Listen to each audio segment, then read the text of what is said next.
تقریر فرما رہے ہیں۔ آپ جانتے ہیں جب غوث اعظم خطاب فرماتے ہیں اس وقت 70 ہزار کا مجمع ہوتا تھا۔ ملا علی قاری اپنی کتاب تفریح الخواطر فی مناقب عبد القادر میں لکھتے ہیں کہ غوث پاک کی ایک محفل میں جب آپ تقریر کرتے کرتے جب نگاہ اٹھاتے تو 400 سے لے کر 4 ہزار تک لوگ اللہ کے ولی بن جاتے ہیں ایک محفل میں۔ یہ کیا ہو رہا ہے؟ یہ کیا بدتمیزی چل رہی ہے؟ کون ہے؟ اس کو ہٹاؤ وہاں سے، بولو جائے وہاں سے، اٹھ کے جائے وہاں سے، اس کو بولو فوراً چلے جائے وہاں سے، آنا مت یہاں پر۔ میں نے یہ بات پہلے ہی کہہ دیا تھا، اگر اب کوئی افراتفری کرے تو میں بھگا دوں گا اسے۔ میری بات اچھی لگے یا بری لگے، تمہارے ایک حرکت کی بنا سے ہزاروں لوگ متاثر ہوں، یا کوئی تمہارا کردار اچھا ہے؟ انسان اپنے کردار سے بتا دیتا ہے کہ کسی اچھے خاندان کا شخص ہے، اس کی تربیت اچھے ماحول میں نہیں ہوئی ہے، اس کی پرورش اپنے اچھے ماحول میں نہیں ہوئی ہے۔ اپنے خاندان کی آبرو کیوں لٹواتے ہو غیر قانونی کام کر کے؟ انسان اپنے کردار سے پہچانا جاتا ہے، اس کا خاندان اس کی باتوں سے پہچانا جاتا ہے، اس کے اخلاق سے پہچانا جاتا ہے۔ انسان کے وجود کو دیکھ کر زمانہ فیصلہ لے لیتا ہے کہ اس کی پرورش کسی مذہبی ماحول میں۔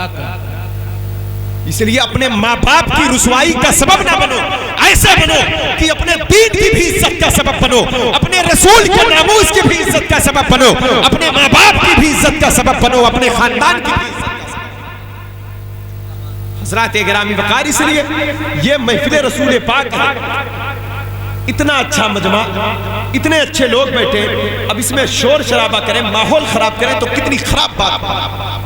میں بات غوث پاک کی کر رہا ہوں اور آپ کو اپنی حرکت سنی۔ حضرات گرامی وقار، میں آپ کی توجہ کا طلبگار و ذہن حاضر کرتا ہوں۔ آپ خود سوچیں، جب تقریر ہو، جب کوئی بات ہو اور وہاں اگر افراتفری ہو تو پھر ماحول کا انسان اپنی بات کو کیسے کر سکتا ہے؟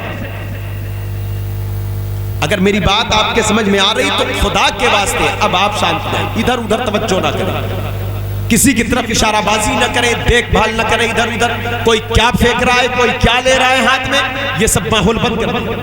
گھنٹے 2 گھنٹے کی محفل ادب سے بیٹھے، اللہ کی رحمتیں راضی ہو جائے ہم سے، کچھ انعام مل جائے، ہمارا مقدر سمجھ جائے۔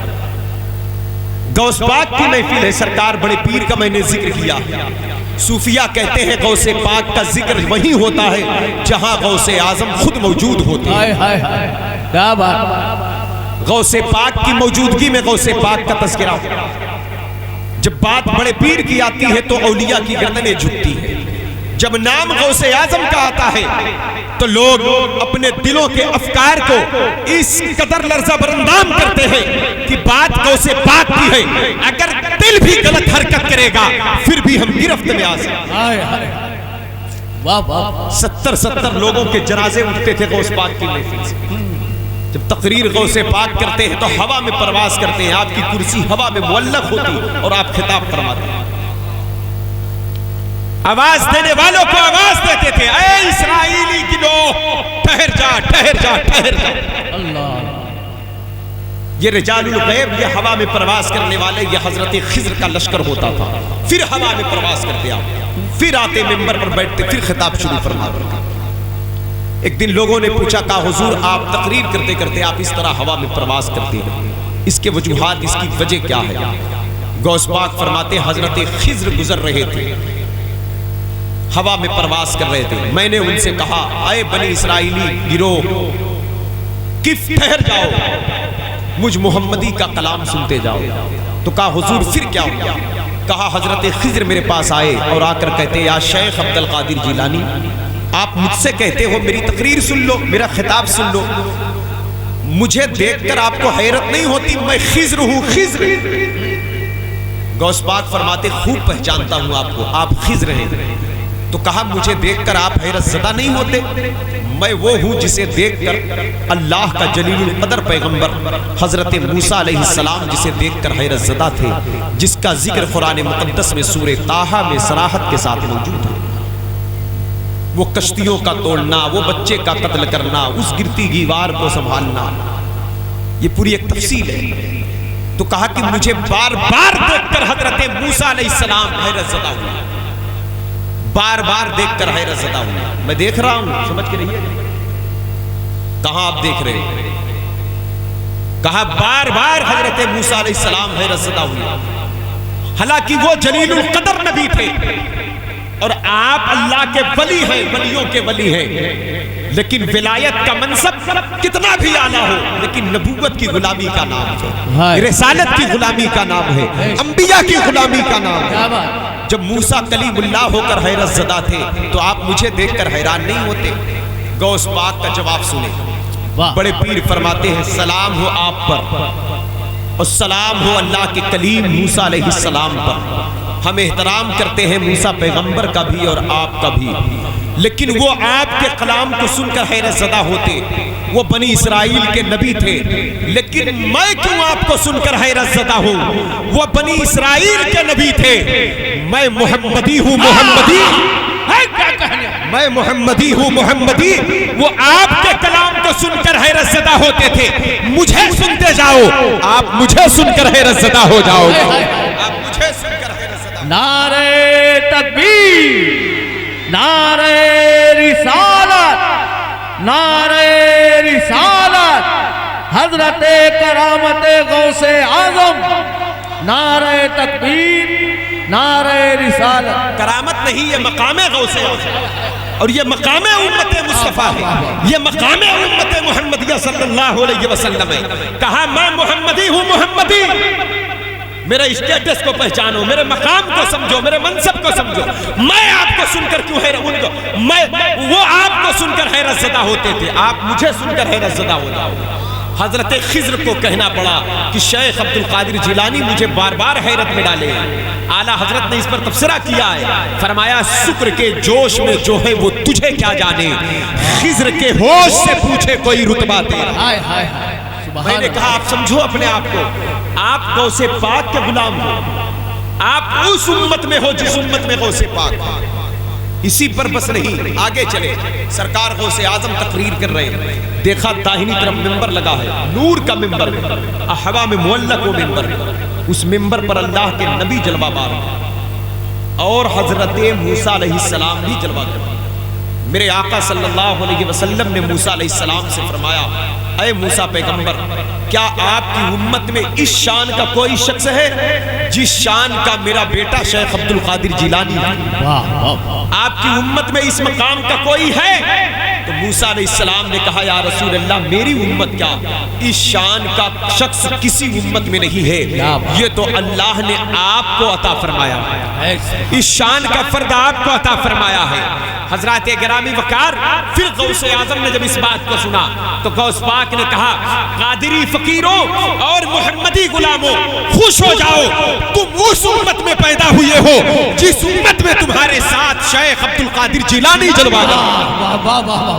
واہ کیا مرتبہ, اے غوث بالا تیرا, اونچے اونچوں کے سروں سے ہے قدم تیرا.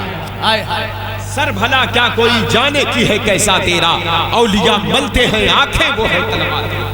ہم اس امت میں ہے جس امت میں غوث پاک, کوئی اس کا انکار نہیں کر سکتا. غوث پاک اسی امت میں, ان کا چہرہ ہماری طرف ہے, ان کا فیض ہمارے ساتھ ہے, ان کی دعائیں ہمارے ساتھ ہیں, ان کے توجہ ہمارے ساتھ ہے, ان کے تصرفات ہمارے ساتھ ہیں, ان کے در کی خیرات ہمارے ساتھ ہے, ان کی چوکھٹ کی برکات ہمارے ساتھ ہے, ان کے اوصاف ہمارے ساتھ ہے, تعلیمات ہمارے ساتھ ہے, فرمان ہمارے ساتھ ہے.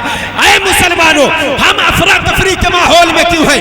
ہمیں چاہیے ہماری فکر بھی غوث پاک کے ساتھ ہو جائے, توجہ بڑے پیر کے ساتھ ہو جائے, ہمارا کردار ان کے ساتھ ہو جائے, ہماری توجہ, ہماری تخیلات ان کے ساتھ ہو جائے, ہماری غلامی ان کی طرف ہو جائے.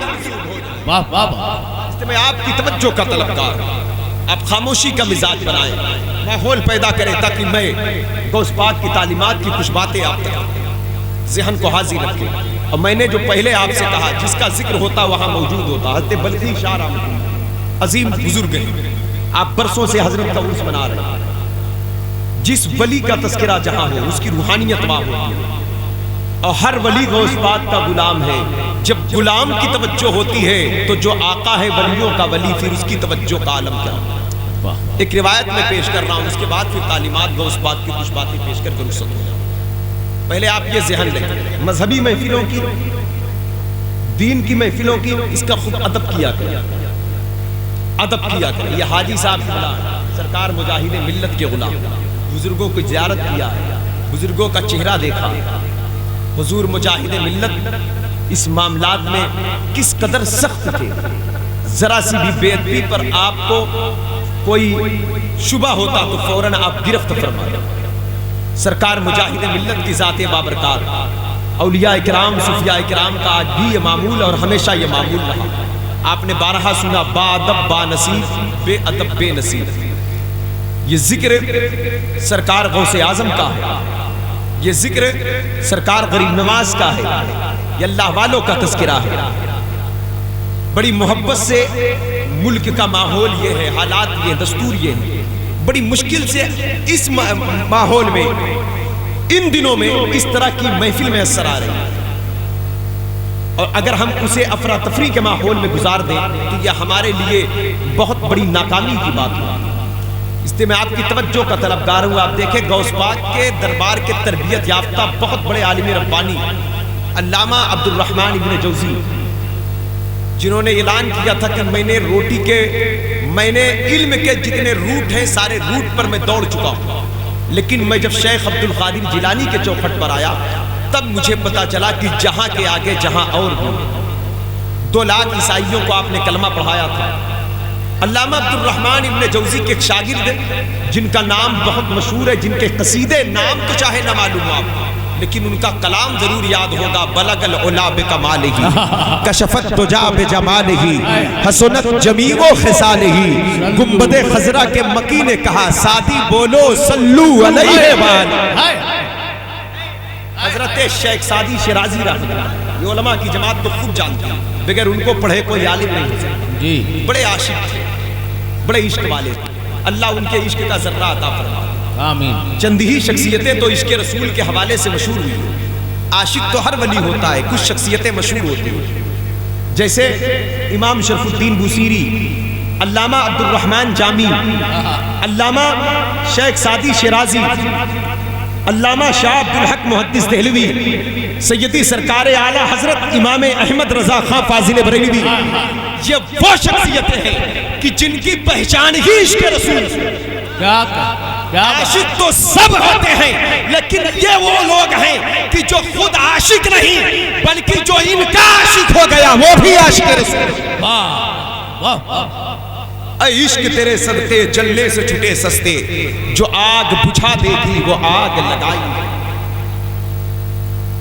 تو شیخ سعدی شیرازی رحمۃ اللہ علیہ کی حکایت دیکھیں, جس کو بیان فرمایا شاہ ولی اللہ محدث دہلوی رحمۃ اللہ علیہ اپنی کتاب انفاس العارفین میں, اور اپنے والد کی حکایت لکھتے ہیں شاہ ولی اللہ محدث دہلوی. ان کے والد کا نام تھا شاہ عبد الرحیم. شاہ ولی اللہ کہتے ہیں میرے والد اکبر آباد میں مرزا محمد زاہد کی درسگاہ میں پڑھا کرتے تھے. آپ لوگ خاموش ہو جائیں گے تو بڑا لطف آئے گا.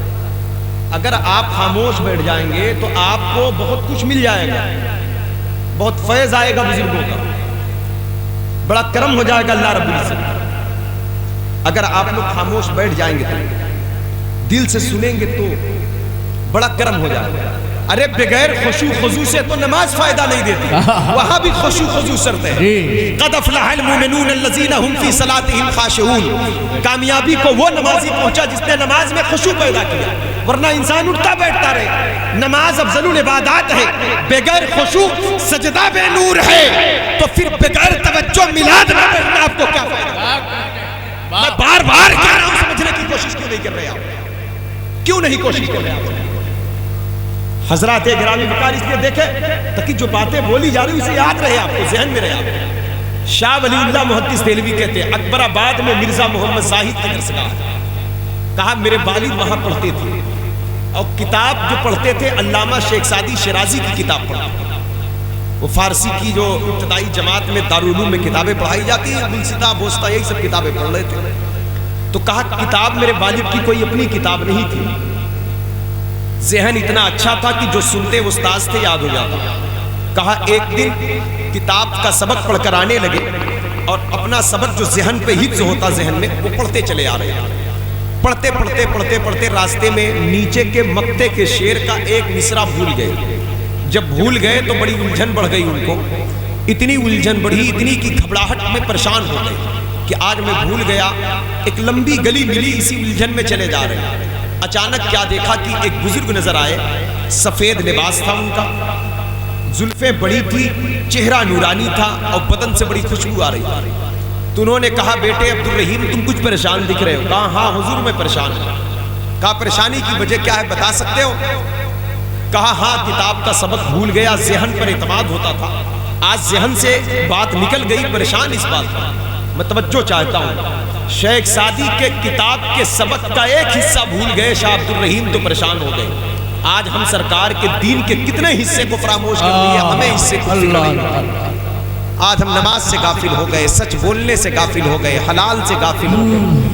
آج جھوٹ غیبت میں ہماری قوم مبتلا ہو گئی، نفع حرام حلال کا فرق مٹا دیا، رشوت سود انبیاء کے ماحول میں انسان آگے بڑھ رہا ہے لیکن اس کو ذرہ برابر فکر نہیں۔ حضرات گرامی وقار جو کہ خواجہ حسن بصری رحمۃ اللہ علیہ نے کہا تھا کہ جب میں نے یہ جان لیا کہ میرا رزق جو میرے مقدر کا ہے وہ مل کر رہے گا تو کہا میں رزق سے بے پرواہ ہو گیا، میرا رب مجھے دے گا۔ کہا اس کے بعد لوگوں نے پوچھا تمہارے اندر اللہ کا خوف کیسے پیدا ہوا؟ کہا جب مجھے یہ خبر ہوئی کہ موت کا فرشتہ میری طاق میں ہے، کسی وقت بھی آ کر ملاقات کر سکتا ہے، بچنے کی کوئی صورت نہیں، تو کہا میں اس پر غور و فکر کیا، انسان کہیں بھی ہو کتنا بھی اہتمام کر لے، موت کا وقت آئے گا تو اسے مرنا ہی مرنا ہے۔ تو کہا موت کی یاد نے میرے دل میں خشیت الہی کا غلبہ پیدا کر دیا۔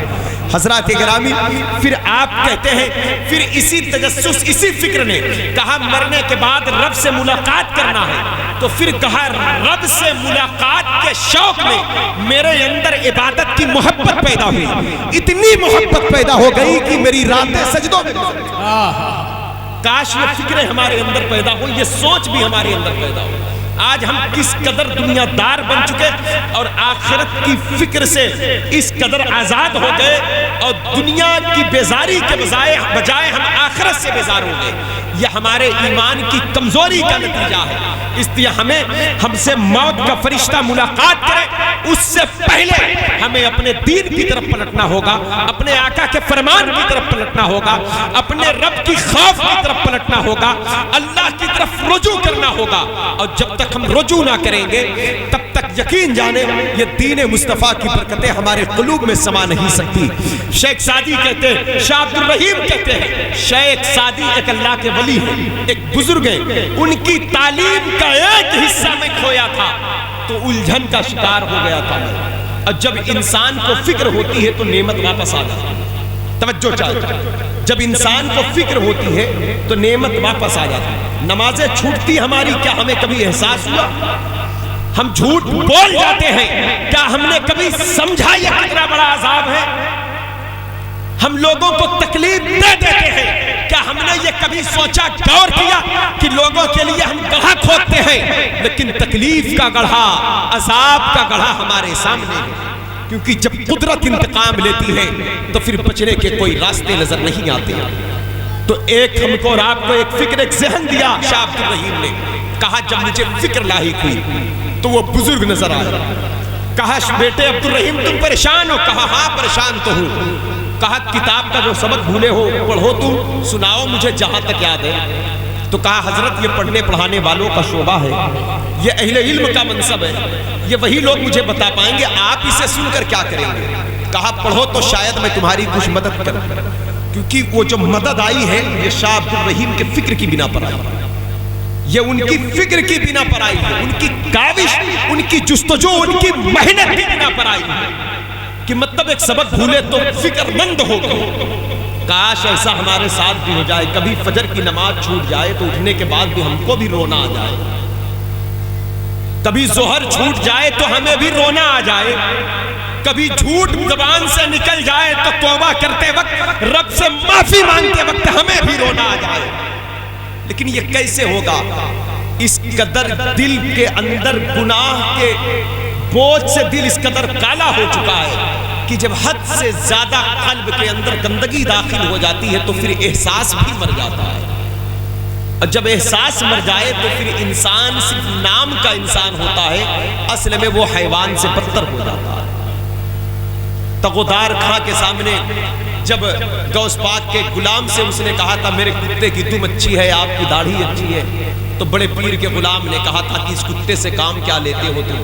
تو کہا تھا غدار نے اس کتے سے میں کام یہ لیتا ہوں، میں جو کہتا ہوں یہ میرا حکم مانتا ہے۔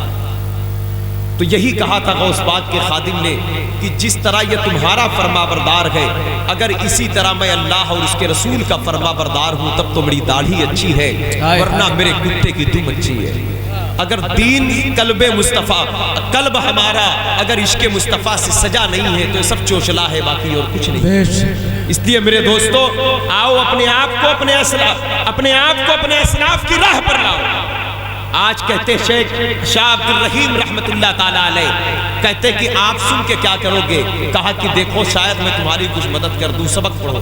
تو شروع سے سبق پڑھنا شروع کیا، نیچے کے جہاں بھولے تھے مکتے کے شیر پر پہنچے۔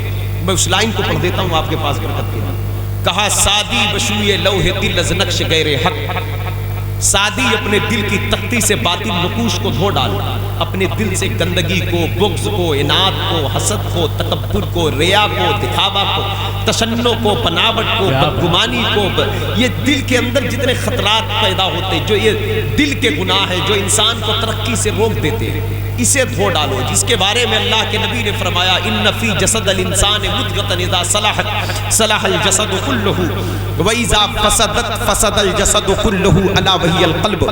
بے شک انسان کے جسم میں ایک گوشت کا لتھڑا ہے، اگر وہ بگڑ جائے تو پورا بدن خراب ہو جاتا ہے، اگر وہ صحیح ہو جائے تو پورا بدن صحیح ہو جاتا ہے۔ پوچھا گیا سرکار وہ کیا ہے؟ کہا وہ دل ہے، وہ دل ہے، وہ دل ہے۔ میرے آقا فرماتے التقویٰ ہا ہونا، التقویٰ ہا ہونا، التقویٰ ہا ہونا، پرہیزگاری دل کے اندر گئے، دل کے اندر گئے، دل کے اندر گئے۔ جب اس دل سے گناہ کا احساس ختم ہو جائے، جھوٹ اور سچ کا فرق ختم ہو جائے، گندگی اور نجاست کا احساس ہی ختم ہو جائے، تو پھر انسان کس کام کا رہ گیا؟ اس لیے محسوس کریں ہم کیا کر رہے ہیں، سچ اور جھوٹ کے فرق کو محسوس کرو، جھوٹ اور غیبت کی لعنت اور اس کے عذاب کو محسوس کرو۔ انسان روحانیت سے قریب ہوتا جا رہا ہے، اس کی روحانیت چھینی جا رہی، انسان کی دعائیں رکھی جا رہی ہے، ایمانی حلاوت اور اس کی مٹھاس اس کے قلب سے زائل ہو چکی، انسان احساس نہیں کر رہا ہے، کہتا ہم مسلمان ہیں، ہم مسلمان ہیں۔ اے مسلمانوں آؤ توبہ کرو، پلٹو رب کی طرف، اپنے دل کی تختی کو دھو ڈال۔ یہی کہتے ہیں شیخ سعدی شیرازی، اپنے دل کو صاف کر، دل کو آئینہ کر، دل کو روشن کر۔ اعلیٰ حضرت نے یہی روشنی مانگا ہے، بارگاہ مصطفیٰ میں دامن پھیلا کر کہا ہے یا رسول اللہ، اے چاند و سورج کو چمکانے والے، شمس و قمر کو چمکانے والے، حور و غلمان کو چمکانے والے، جنت و رضوان کو چمکانے والے، ابو بکر و عمر کو چمکانے والے، عثمان و حیدر کو چمکانے والے، بلال و سلمان کو چمکانے والے، عمار و حسان کو چمکانے والے، امام اعظم امام مالک کو چمکانے والے، غوث و خواجہ کو چمکانے والے، علی ولی کو چمکانے والے۔ امام آنکھوں کو نم کر کے کہتے ہیں یا رسول اللہ، چمک تجھ سے پاتے ہیں سب پانے والے، میرا دل بھی چمکا دے، چمکا دے۔ نعرہ تکبیر، نعرہ رسالت، حضرت علامہ شہادت حسین صاحب قبلہ۔ دل ہے وہ دل جو تیری یاد سے معمول رہا، دل وہی دل ہے جس میں یاد مصطفیٰ ہے، ورنہ وہ صرف گوشت کا لطفہ۔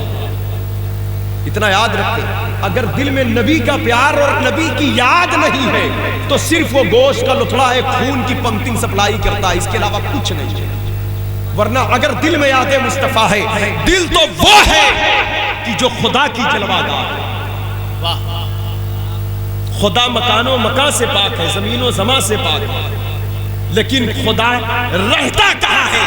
اگر پوچھا جائے تو اولیاء کی زبان میں، صوفیہ کی زبان میں، خدا قلب مومن میں رہتا ہے، قلب مومن میں رہتا ہے۔ حضرات گرامی کہا کہنے والے، دل کے آئینے میں ہے تصویر یار، جب ذرا گردن جھکائی دیکھی، یہ جلوہ گاہ مصطفیٰ۔ دل ہے وہ دل جو تیری یاد سے معمور رہا، سر ہے وہ سر جو تیرے قدموں پہ قربان گیا، انہیں جانا انہیں مانا نہ رکھا غیر سے کام، للہ الحمد میں دنیا سے مسلمان گیا۔ تو کیا کہتے ہیں؟ کہتے سادی بشوئے لوح دل از نقش غیر، اپنے دل کی تختی کو باطل نقوش سے دھو ڈال، صاف کر ڈال۔ حضرات گرامی وقار، اور اس کا فائدہ دیکھ لیں، اللہ کے نبی صلی اللہ علیہ وسلم نے مسجد نبوی میں ایک ہی مجلس میں ایک صحابی کو لگاتار 3 دن تک جنت کی بشارت دی. کہا جسے جنتی صحابی کو دیکھنا ہو فلاں کو دیکھنا. صحابہ دوڑے دیکھنے کے لیے تو وہی صحابی تھے.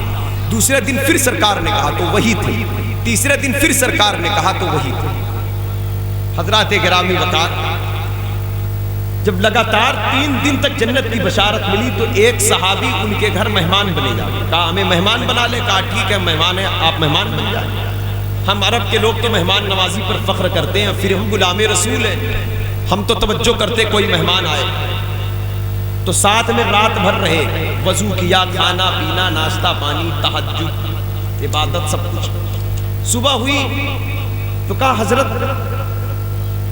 بات کچھ سمجھ میں نہیں آئی. کہا بات کیا ہے؟ کہا آپ میرے مہمان ہو. کہا ہاں میں آپ کے گھر کا مہمان اس لیے بنا ہوں، اصل میرا مقصد مہمان بننا نہیں تھا، میرا مقصد آپ کا عمل دیکھنا کہ وہ کون سا عمل ہے آپ کا جس کے بدولت 3 دن سے لگاتار مالک جنت آپ کو جنت کی بشارت دے رہے ہیں، بار بار جنت کی بشارت دے رہے سرکار. اور آپ ہی تینوں دن تھے. نماز میں نے پڑھی، آپ نے بھی پڑھا، عبادت ریاضت جو کچھ میں نے کیا رات بھر دن میں سب کچھ آپ نے کیا. الگ سے نہ کوئی آپ کا وظیفہ نظر آیا، نہ کوئی نماز نظر آئی. تو کہا میرا الگ سے کوئی اعمال بھی نہیں ہے، جو سب کرتے ہیں وہی میں کرتا ہوں. تو کہا یہ بار بار جنت کی بشارت آقا نے کیوں دیا؟ تو کہا بات دراصل یہ ہے اے میرے بھائی، بات دراصل یہ جو میرے نبی نے جنت کی بشارت دیا وہ ظاہری اعمال تو سب کے ایک جیسے، وہ تو ضروری ہے، لازم ہے، نماز فرض ہے، پڑھنا ہے، سچ بولنا لازم ہے، جھوٹ غیبت سے بچنا لازم ہے، یہ تو سب کے ساتھ ہے، یہ اس میں کوئی وہ نہیں. اللہ کے نبی کے در کا جو فیصلہ ہوتا ہے نگاہ مصطفیٰ اوپر بھی دیکھتی ہے اندر بھی دیکھتی ہے. جس طرف اٹھ گئی دم میں دم آ گیا، اس نگاہ عنایت پہ لاکھوں سلام. نگاہ مصطفیٰ وہ ہے سرے عرش پر ہے تیری گزر، دل فرش پر ہے تیری نظر. ملکوت و ملک میں کوئی شے نہیں جو تجھ پہ آیا نہیں. جو مجھے بار بار آقا نے جنت کی بشارت دیا، اس لیے میرے دل میں کسی قسم کا کچرا نہیں ہے. جو چاہتا ہوں میرے دل میں، میرے قلب میں کسی قسم کی گندگی نہیں ہے، کچرا نہیں ہے. میرا دل سجا سجایا ہے، میرا دل پاک ہے، وہ خدا پاک ہے، اس کے کرم سے میرا قلب پاک ہے. کیوں آپ سے کہا گیا ہر نماز کے بعد 33 بار پڑھا کرو سبحان اللہ، 33 بار الحمدللہ، 34 بار اللہ اکبر. بظاہر دیکھنے میں چھوٹا سا وظیفہ ہے، لیکن یہ چھوٹا وظیفہ نہیں، اسے تسبیح فاطمہ کہتے ہیں. سبحان اللہ کا مطلب کیا ہے؟ سبحان اللہ، اللہ پاک ہے، اللہ پاک ہے، یہی معنی اللہ پاک. تو کیا ہم اور آپ کہیں گے اللہ پاک ہے تب پاک ہے؟ کہو یا نہ کہو وہ پاک ہے، تھا، رہے گا، بے شک وہ تو پاک ہی ہے. تو پھر سرکار کیوں کہتے پڑھا کرو 33 بار سبحان اللہ؟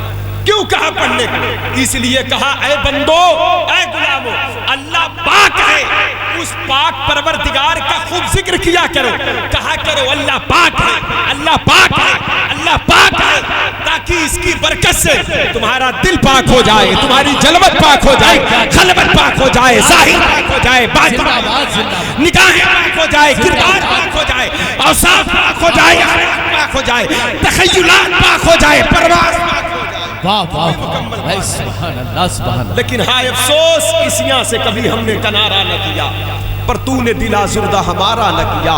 ہم نے تو جہنم کی پہنچ کی تجویز، لیکن تیری رحمت نے گوارا نہ کیا.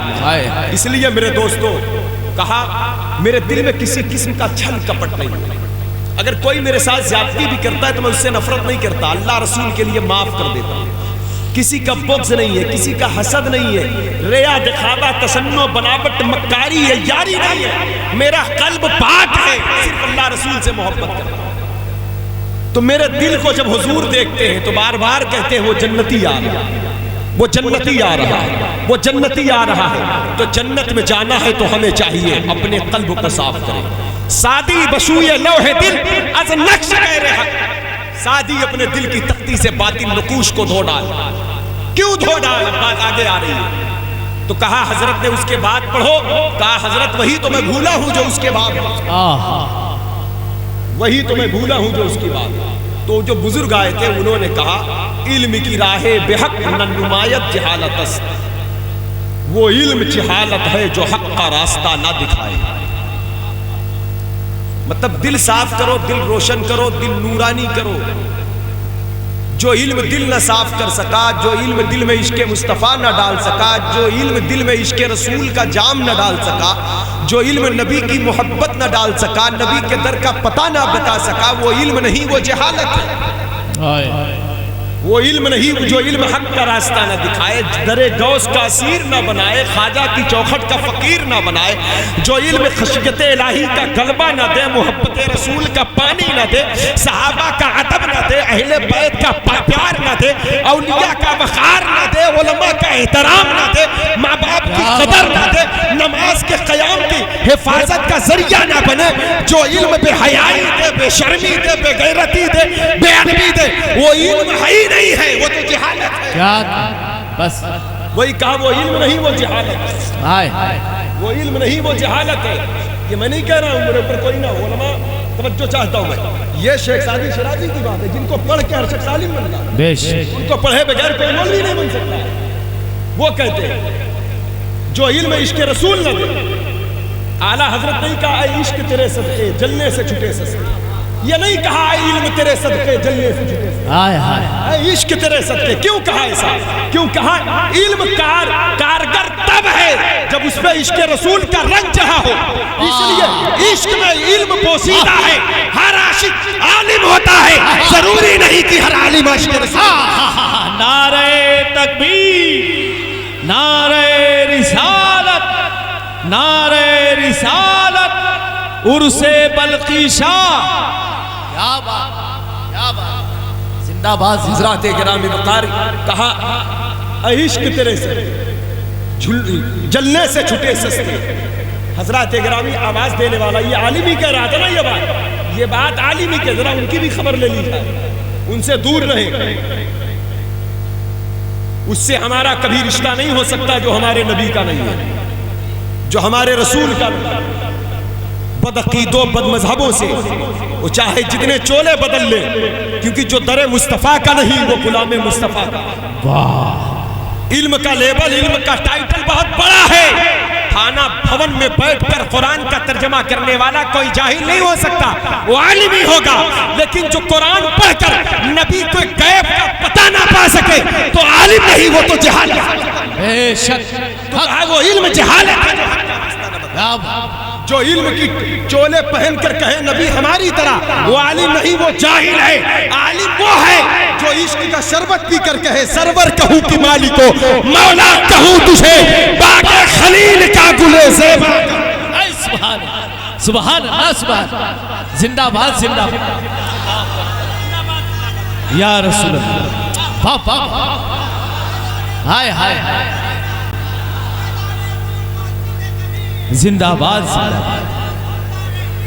زندہ باد، زندہ باد. حضرات گرامی وقار تو وہ علم جہالت ہے جو حق کا راستہ نہ دکھائے. تو اس لیے جب ہمیں علم پہنچے تو اس پر عمل لازم ہو جائے. پیغام پہنچے علماء کے ذریعے جو علم ہم تک پہنچے. یہ ہم جانتے ہیں نماز ہم پر فرض ہے.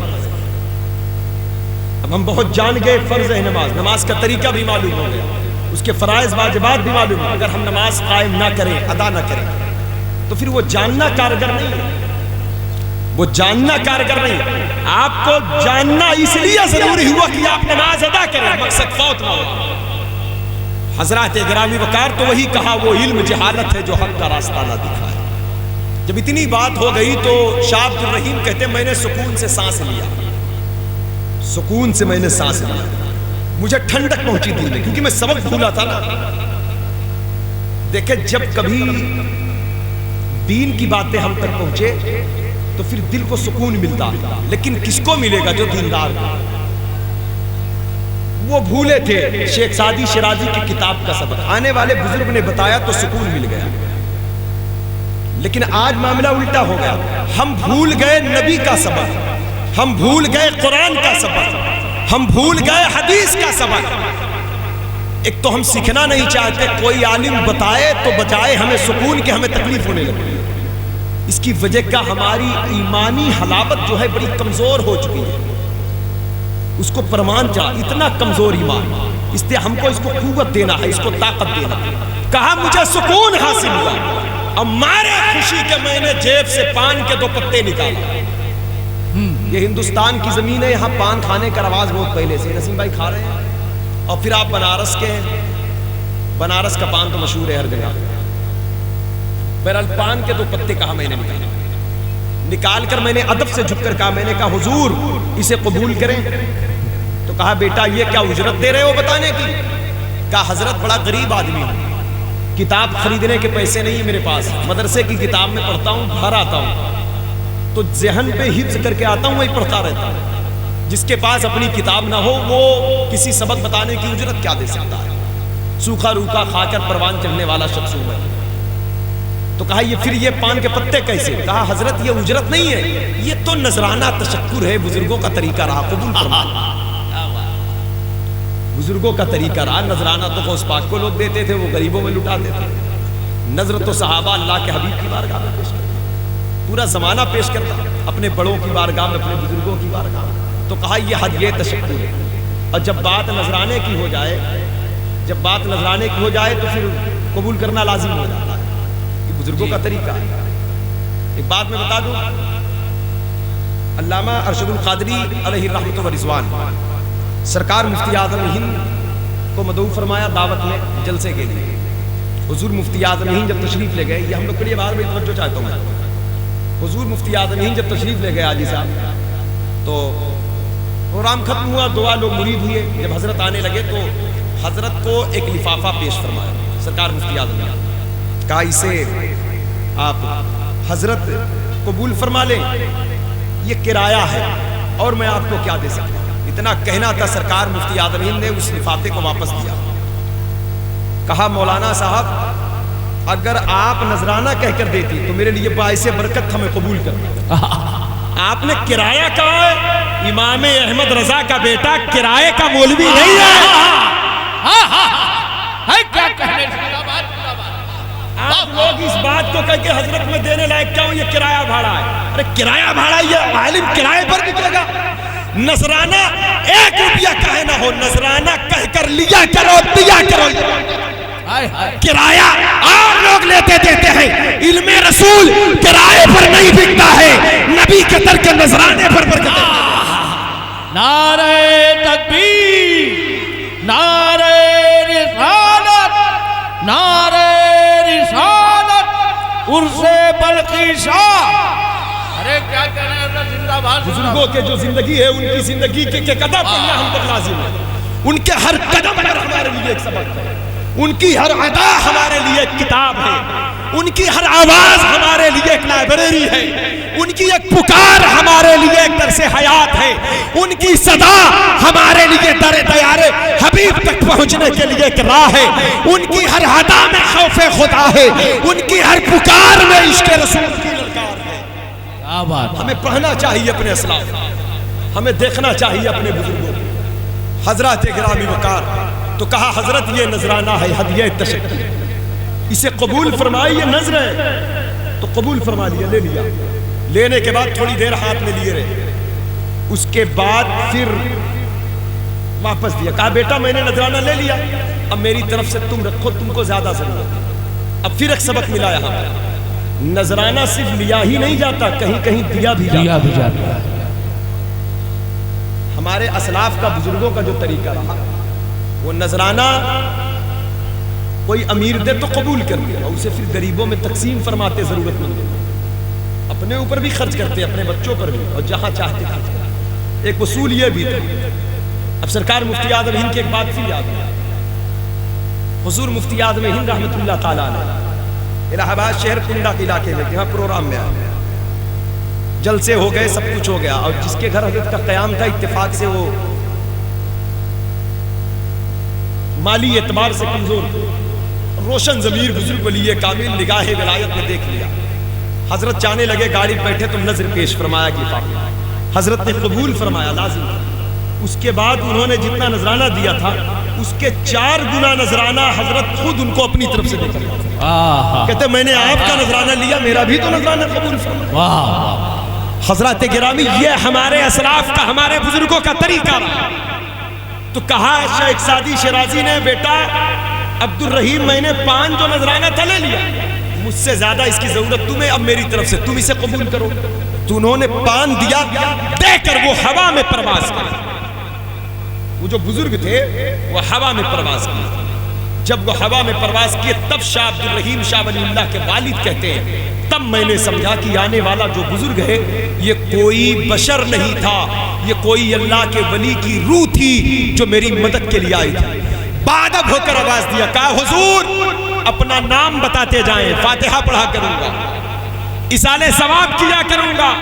برجستہ وہ بزرگ مسکراتے ہیں اور مسکرا کر جواب دیتے ہیں، کہتے ہیں عبد الرحیم جس فقیر شیخ سعدی شیرازی کے کتاب کا سبق تم بھول گئے تھے وہ فقیر سعدی میں ہی ہوں، ایران سے اپنے کتاب کا سبق بتانے ہندوستان۔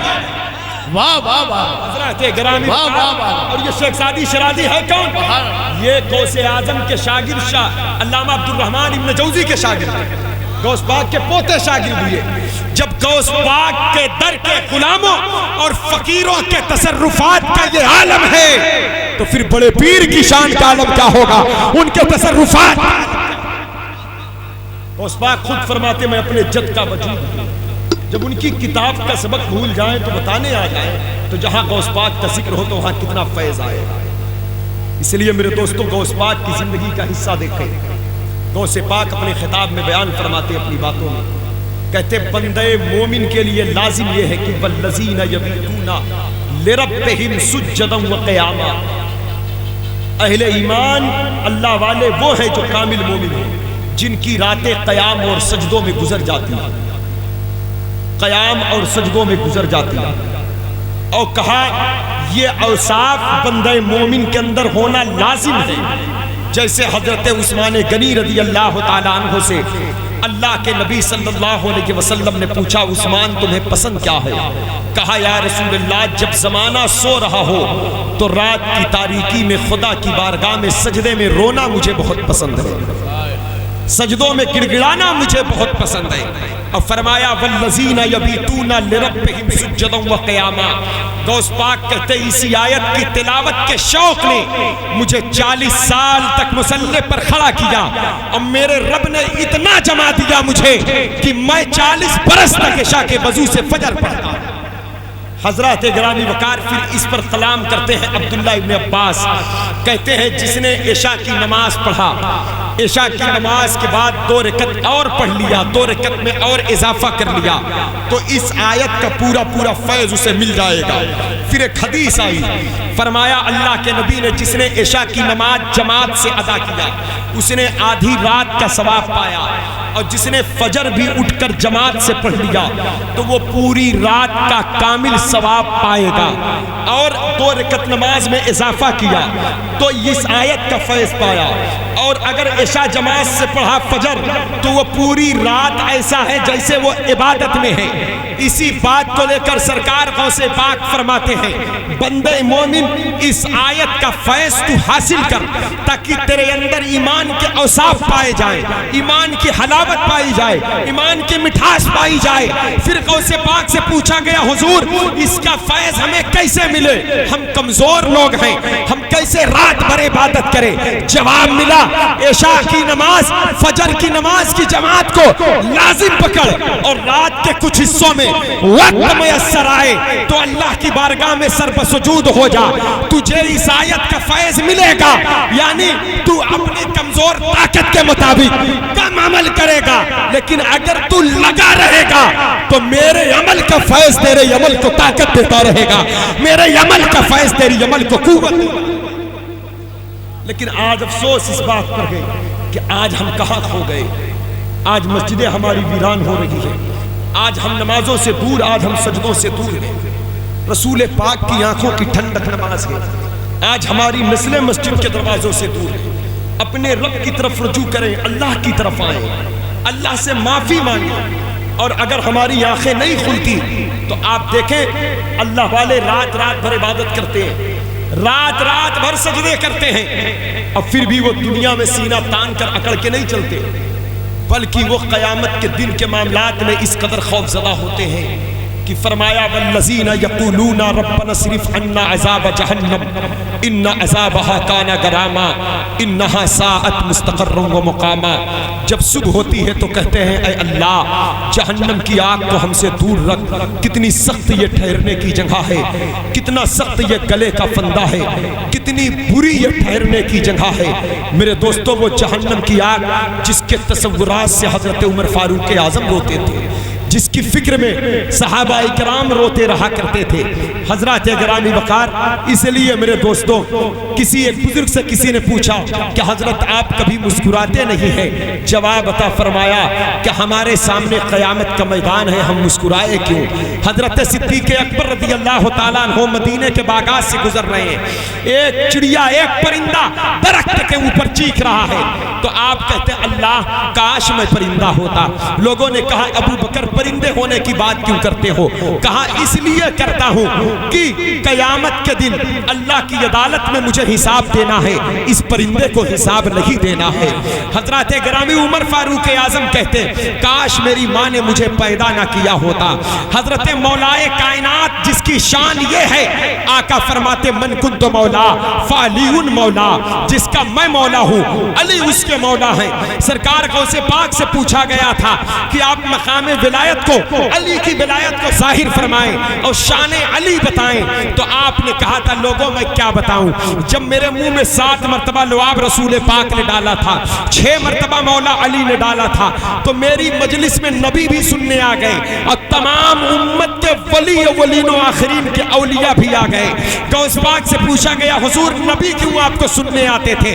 تو آپ کہتے ہیں کہ نبی مجھے سننے نہیں آتے تھے، بلکہ امام الانبیاء کے لعاب کا فیض جب میری زبان سے جاری ہوتا تو ہر نبی اس فیض کو لینے آ جاتا، اور جب علی کے لعاب کا فیض میری زبان سے جاری ہوتا تو زمانے کا ہر ولی اس فیض کو لینے آ جاتا۔ اس لیے جب علی کے لعاب کے فیض کا محتاج پوری زمانے کی ولایت ہے تو اس علی کی مولا ہونے کی شان کو کون بیان کر سکتا ہے؟ وہ مولائے کائنات جس کو مولا رسول پاک نے فرمایا، وہ جب نماز کے لیے کھڑے ہوتے تو ان کے بدن سے رونگٹے اس قدر کھڑے ہوتے، اس قدر کھڑے ہوتے کہ کپڑے کے باہر بال نظر، اس قدر خشیت کا غلبہ ہوتا۔ اذان ہوتی تو مولا علی مشکل کشا کا چہرہ زرد ہو جاتا۔ لوگ کہتے سرکار علی سے کہ آخر آپ کی یہ کیفیت ایسے کیوں ہوتی ہے؟ تو آپ جواب دیتے ہیں اتنی بڑی بارگاہ سے بلاوا آیا ہے، اللہ کی بارگاہ سے، پتہ نہیں میں اس بارگاہ کا حق ادا کر پاؤں گا یا نہیں کر پاؤں گا۔ اس لیے میرے دوستو آج ہم غافل نہ بنے، قیامت کے دن سب سے پہلے ہم سے اور آپ سے جس چیز کے بارے میں سوال کیا جائے گا وہ نماز کے بارے میں۔ میں آیا تو جناب شاعر اہل سنت مداح رسول نقیب اہل سنت مولانا نصیر جونپوری صاحب نے کہا نماز کے تعلق سے لوگوں نے باتیں کرنے کو کہا، یقیناً یہ ضروری ہے، لیکن نماز کی پابندی تو لازم ہے۔ نماز کے ساتھ ساتھ انسان کو چاہیے اپنے سجدوں کی حفاظت کرے، اپنے آپ کو گناہوں سے بچائے۔ وہ نماز کارگر ہوتی ہے جس نماز میں خضوع پیدا ہو۔ قد افلح المؤمنون الذین هم فی صلاتهم خاشعون، کامیاب وہی نمازی ہے جس نے نماز میں خشوع پیدا کیا۔ خشوع دل کی ایک کیفیت کا نام ہے، جو باتیں پہلے ہو چکی دل کی تختی کو دھو ڈال، دل کو صاف کر ڈال، یعنی اس دل میں خدا کی یاد بس جائے۔ جب کہو نماز کے لیے میں کھڑا ہوں تو نماز سے اس قدر جڑ جاؤ، اس قدر کہ اپنے رب سے جڑ گئے ہو آپ، یعنی اللہ دیکھ رہا ہے، بس اس فکر کے ساتھ نماز پڑھو اور عاجزی پیش کرو، مولا تو ہی اعلیٰ ہے، تیری ہی شان بڑی ہے، تو ہی پروردگار ہے، تو ہی ستار بھی ہے، تو ہی غفار بھی ہے۔ جب بندہ اس کیفیت سے نماز پڑھتا ہے تو فرشتے اسے اپنے آگوش میں لیتے ہیں، چاروں طرف وہ رحمت و نور میں ڈوب جاتا ہے۔ اس وقت اس کی کیفیت یہ ہوتی ہے کہ چلتے چلتے میں یہ کہہ کے رخصت ہو رہا ہوں۔ اس وقت اس کی کیفیت یہ ہوتی ہے کہ اس وقت اس کے سجدے کی برکتیں آواز دیتی ہیں۔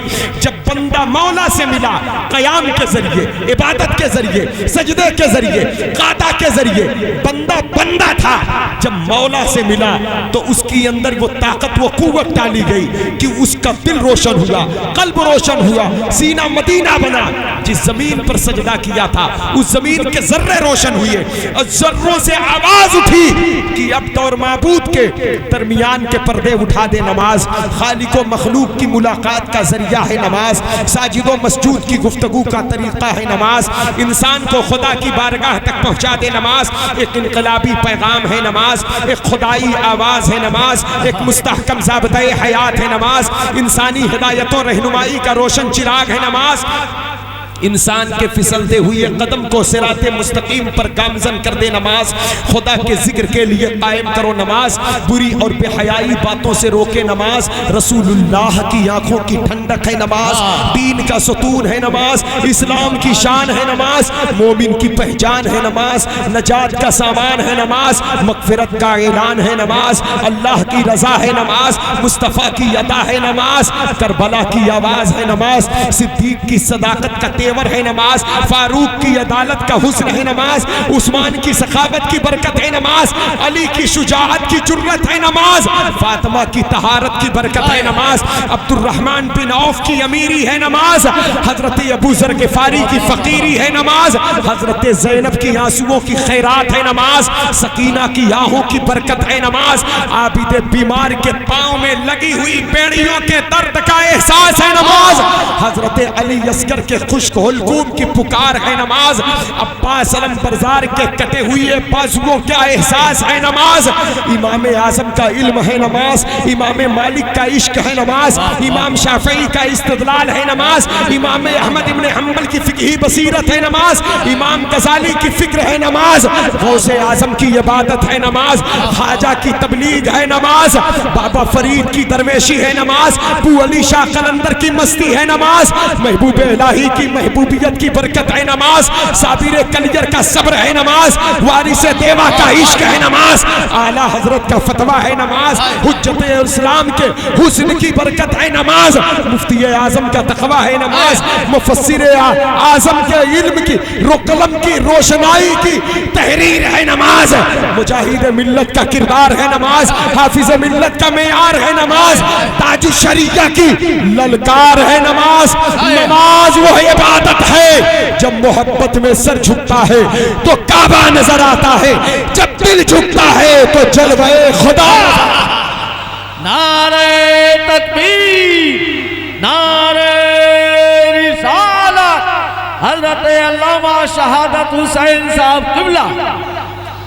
ایک سجدہ جسے تو گرا سمجھتا ہے، ہزار سجدوں سے دیتا ہے آدمی کو نجات، نہ مسجد میں نہ بیت اللہ کی دیواروں کے سائے میں، نماز عشق ادا ہوتی ہے تلواروں کے سائے میں۔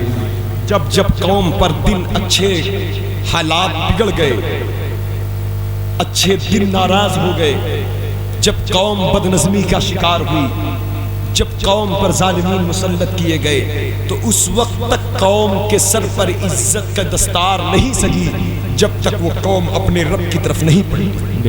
یہ رجوع اللہ بندے مومن کا حصہ۔